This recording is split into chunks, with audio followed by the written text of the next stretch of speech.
Ai sai na kai ka gurin malam dan ubanka wallahi na zuwa dan ubanka baka zuwa jiya ma na je ƙarya kake wallahi jiya ma na ƙarya kake a ta yaro saboda iskanci hadisan nan baka sani ba salatan maki baka sani ba ƙarya kake dan ubanka ai na kake zuwa wata makaranta zo mu je saboda tsaba iskanci wani hoton da ka sa a jikinka wallahi babu ina zuwa makaranta ku ga yaran zamani ko zo mu je dan ubanka ba hadisin da baka sani ba ba hadisin da baka sani ba zo mu je dan ubanka zaka bayani ne kace baba wallahi babu ina ƙarya kake dan ubanka ai na kake zuwa wata wallahi ina zuwa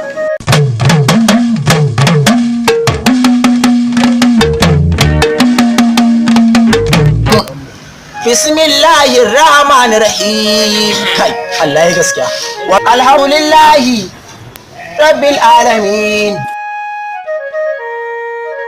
Assalamu alaikum. Malam Tanko. Malam lafiya. Ya yara. Alhamdulillah. Ya ibada. Alhamdulillah. Wannan ya akai kuma. Wallahi wannan yaro da kake gani ba yaron kirki bane. A'a ya akai. Dan malam waye? Dan malam ne bai halin malam ba. To akai ya.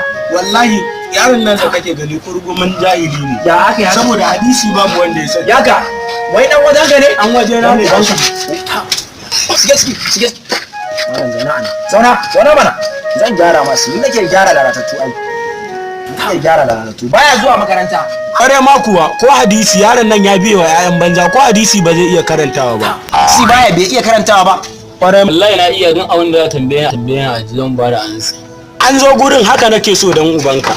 Malam tambaye shi kawai dan uban shi. Wane ne ya rawaito hadisi na daya? Imamu Dalladi ne. Allahu akbar. Allahu anhu Allah ya yarda da shi. Imamu Dalladi. Tambaya ta biyu.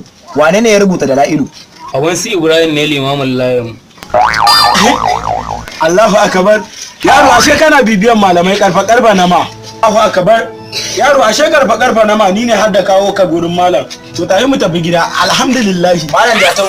Ni ne kai uban nayi ba dan. Kin jahilai ne.